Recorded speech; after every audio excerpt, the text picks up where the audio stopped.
위원님, 대체 토론해 주십시오.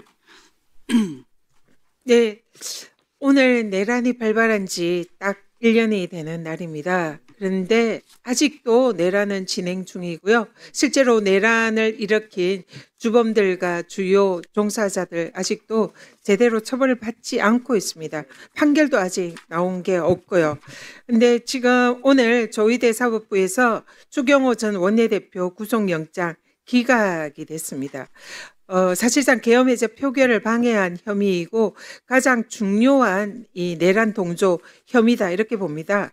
이런 구속영장 기각을 하는 것은 통상의 법원에서도 이런 기각이 그동안 예를 보면은 지나치게 이 특검의 수사를 방해하고 있는 게 아닌가 이런 지적을 할 수밖에 없습니다. 이런 기각은 국민에 대한 배신이자 내란을 종식하라는 국민의 명령에 사실상 반대하는 사법 유린이다 이렇게 생각합니다.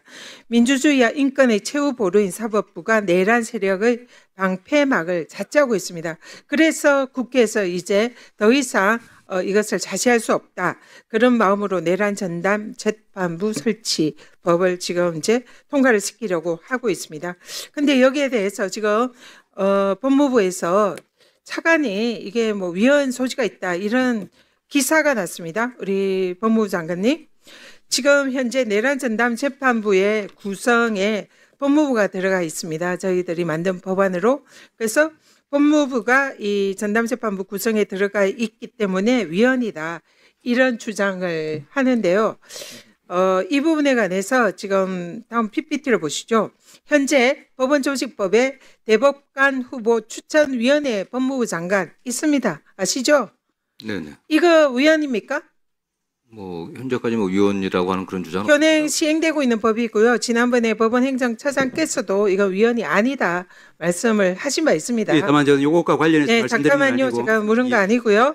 그리고 지금 또 법원 조직법에 법관 인사위원회가 있습니다. 사실상 법관들 인사를 심의하고 결정하는 기관입니다. 여기 구성도 법관이 3명이고요. 비법관이 8명입니다. 실제로 법관을 인사를 하는 현재 법원조직법의 구성에도 지금 이렇게 버젓이 비법관들이 인사위원회 구성을 하고 법관 인사를 하고 있습니다. 그래서 지금 법무부 차관이 행정부인 법무부에서 사법부 판사 추천에 관여하는 것이 상권분립 위반으로 위헌이다.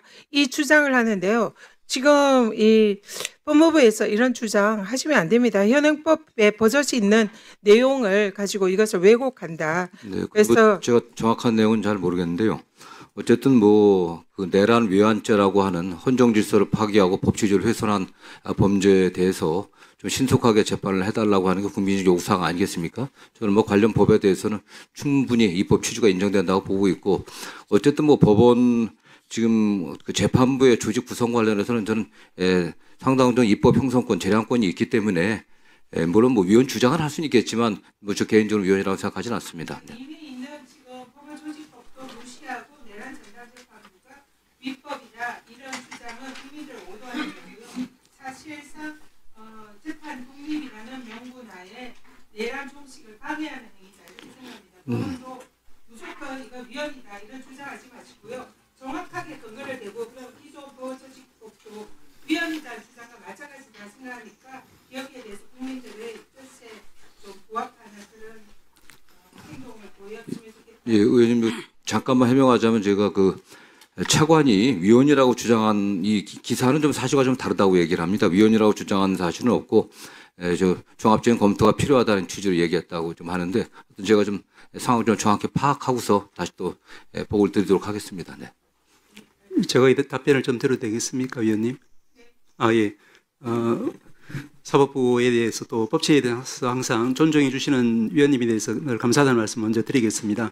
저희들이 여기 대해서 위헌적이라는 입장을 밝힌 이유에 대해서 간략히 말씀드리겠습니다. 첫 번째는 이제 위원님 말씀해 주신 것처럼 이제 대법관 후보 추천위원회라든지 법관 인사위원회라든지 하는 것은 대법관이나 이제 일반 법관들을 선발할 때 있어서 그분들이 모든 사건을 담당하게 될 텐데 그분들의 도덕성이라든지 또 그분들의 실력이라든지 이걸 이제 검증하는 절차지 이렇게 이제 특정 재판을 맡는 법관을 위원을 선정하는 그런 절차하고는 본질적으로 다르다는 점을 먼저 말씀을 드리고요. 그리고 이 부분에 있어서 이제 제가 저희들이 이제 여러 가지 문제점 제기를 했지만 재판부도 구성에 추천위원회가 들어가지만 결국은 대법원장 임명을 합니다. 대법원장의 권한이고요. 그렇기 때문에 다른 추천위원회랑 그 구조가 다를 바 없다. 이 점을 분명히 말씀드립니다. 예, 그 처분적 법률이 허용되지 원칙적으로 허용되지 않는 것처럼 처분적인 재판부 구성도 원칙적으로 허용되지 않는다는 것이 선진사법의 기본 원칙이고 그 부분에 대해서 제가 조금 이따 말씀드리겠습니다만은 지금 구성에 있어서도 예를 들면은 지금 나와 있는 것처럼 헌법재판소장이 이제 추천권에 관여한다라고 하면은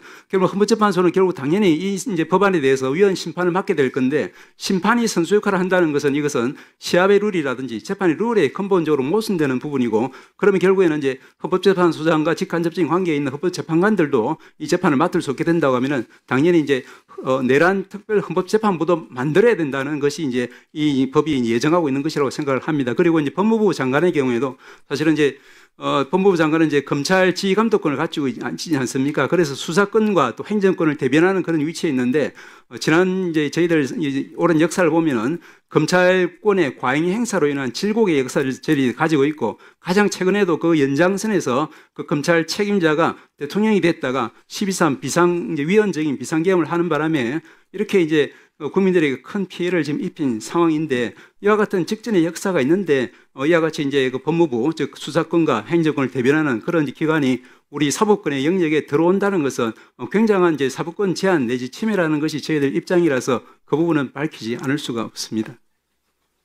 결자 해지를 계속 말씀드렸는데 스스로 법원이 자성하지 않고 결국 국민들에 의해서 지금 이런 전담재판부를 구성하는 이런 지경까지 온 겁니다. 거기에 대해서 먼저 자성하는 것이 우선돼야 하지 않을까. 위원님 말씀에 공감합니다. 저희들도 지금 이렇게 여러 가지 이제 목소리가 나오는 부분은 결국에는 이 내란 재판에 대해서 공정하고 신속한 재판이 이루어지지 않는다는 국민들의 어떤 질타가 많기 때문에 거기에 대해서는 저희들이 반성하고 성찰을 하고 있습니다. 다만 이제 공정이라고 하는 것은 결국 우리가 이제 우리 헌법은 신급 제도에 따라서 1심은 2심으로, 2심은 3심으로 이렇게 신급 제도에 의해서 최종적인 이제 재판의 공정을 확인하도록 되어 있는 것이고 신속성이라고 하는 것은 사실은 이제 제가 여러 번 말씀드렸지만 이 담당 재판부가 1월 또는 2월까지 반드시 이제 사건을 선고를 하겠다라고 지금 공언을 하고 있는 상황이고 그 부분에는 저희들 사법부에 명운이 걸려 있다라고 저희들 생각하고 있습니다. 그런데 만약에 내란 특별재판부 법을 통과시켜서 재판이 그 위헌성 시비로 인해서 중지되어 버리면은